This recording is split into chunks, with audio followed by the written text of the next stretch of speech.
I en l'àmbit dels esports, són en aquest moment les 9:48.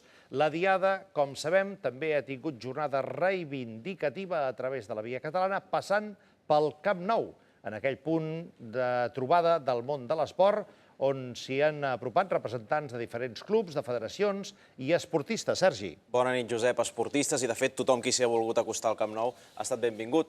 L'estadi del Barça ha viscut una jornada ben diferent de l'habitual. Avui els protagonistes no eren els jugadors del Barça, sinó els ciutadans que han volgut participar a la cadena.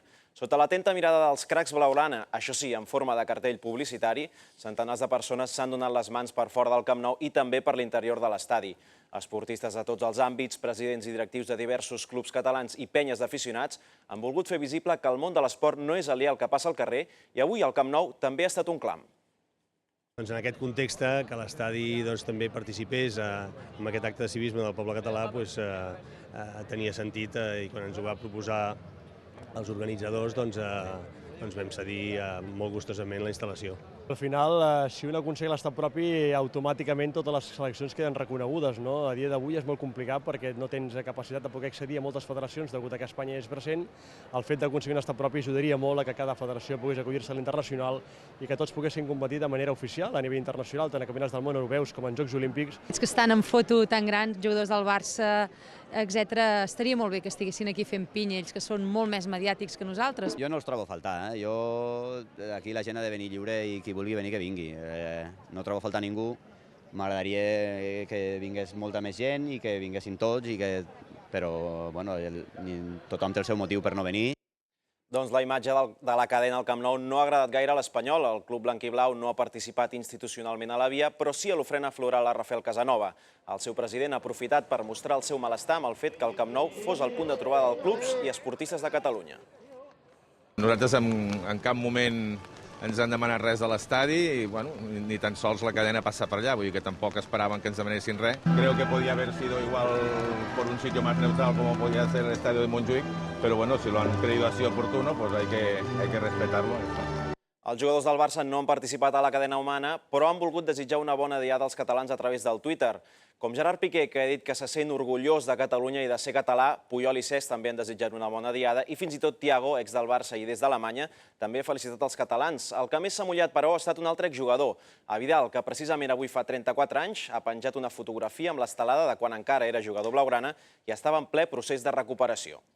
Doncs aquests i la resta de jugadors del Barça ja preparen el proper partit del Barça, que serà dissabte contra el Sevilla.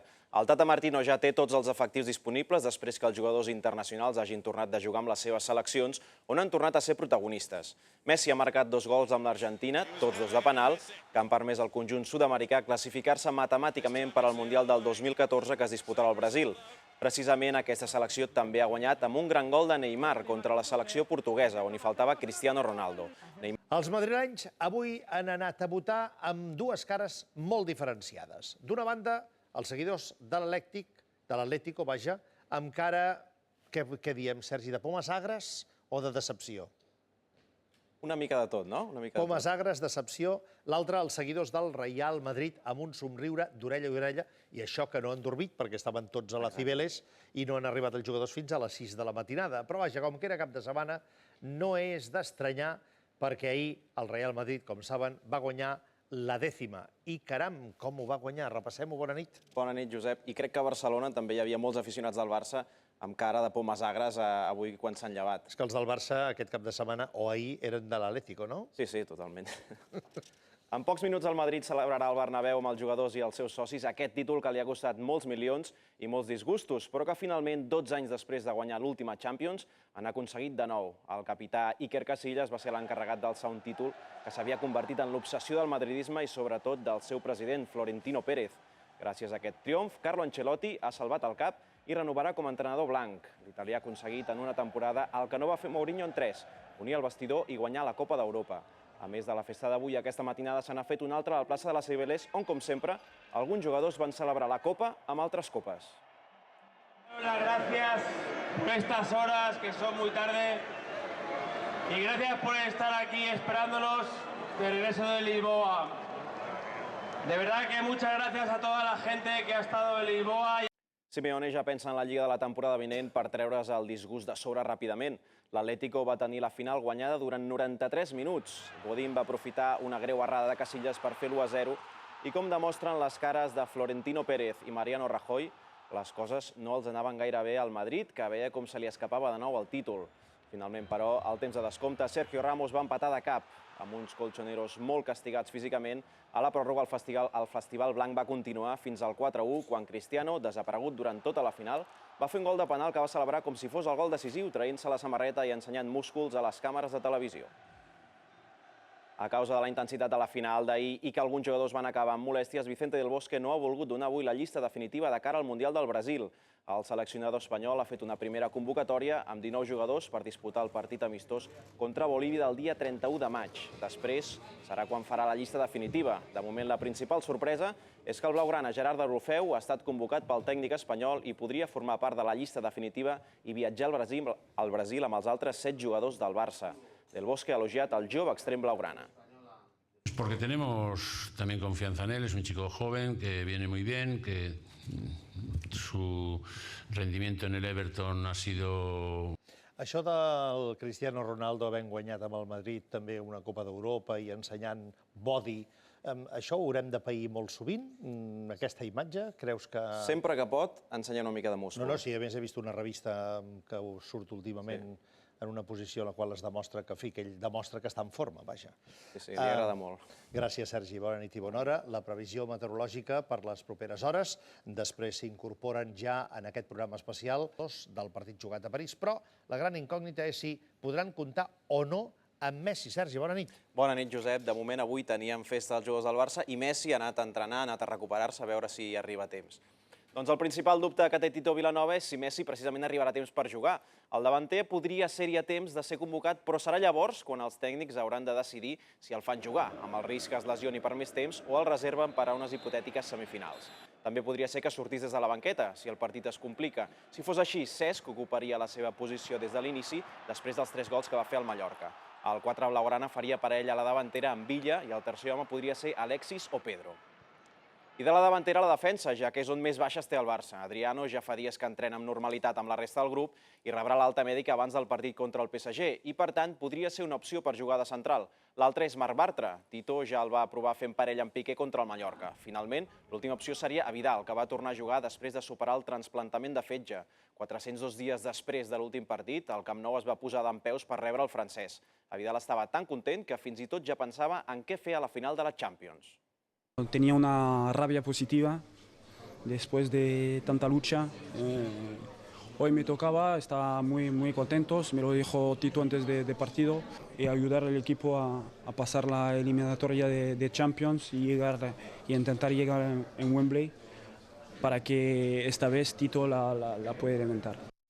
Doncs per arribar a la final, el Barça haurà d'eliminar el PSG i en semifinals potser es troba el Madrid, que té pràcticament sentenciada l'eliminatòria contra el Galatasaray. Els homes de Mourinho han entrenat a Istanbul, sabent que el 3-0 de l'anada els dona tranquil·litat per afrontar aquest partit. El portuguès s'ha endut 4 porters a Turquia i, tot i que ja va dir que Casillas ho tenia difícil per jugar, avui en roda de premsa l'ha elogiat. Casillas está entrenando muy bien. No bien, muy bien. Y eso es bueno para él y es bueno para el Real Madrid y por supuesto para mí, para sus compañeros. Está entrenando muy bien.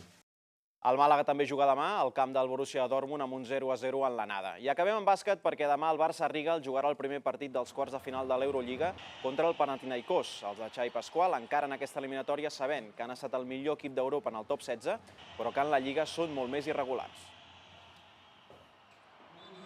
Moltes gràcies. Fins després, Sergi. Bona nit i bona hora. Són 2:15.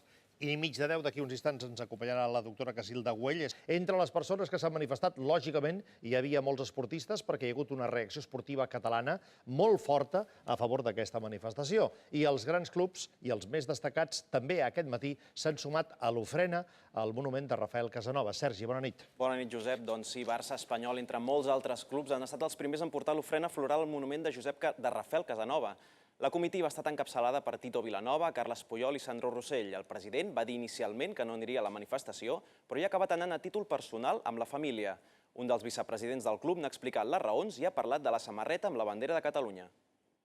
En el col·lectiu, com a Barcelona, avui estem aquí amb el monument de Rafael de Casanova, estarem a la Ciutadella i després a la tarda, doncs, efectivament, el president i alguns directius estarem a títol personal. No li puc ni confirmar ni desmentir aquesta equipació perquè és un tema, ni el contrari, perquè és un tema que no està resolt, però jo a la seva pregunta li responc que sí, efectivament, ha sigut una allau de felicitacions per part de tothom. Els que segur que no han pogut anar a la manifestació són els catalans que han jugat avui amb la selecció espanyola. El conjunt de Del Bosque ha guanyat per la mínima Geòrgia 0-1 i suma els 3 primers punts a la fase de classificació pel Mundial 2014. A més dels 9 jugadors del Barça de la selecció espanyola, aquesta matinada també juga la selecció argentina al Perú, un partit classificatori pel Mundial. Messi i Mascherano trobaran un ambient hostil a Lima, on intentaran aconseguir la victòria per seguir líders del grup sud-americà. Alexis Sánchez també juga aquesta matinada, en aquest cas contra Colòmbia. I els 3 primers classificats de la Vuelta 2012, Contador, Valverde i el Purito Rodríguez, són 3 dels 9 seleccionats que correran la prova de fons del Mundial de Ciclisme a Holanda. Els acompanyaran altres noms destacats com Òscar Freire, Samuel Sánchez i Joan Antoni Fletxa. Les proves començaran el dia 23 de setembre.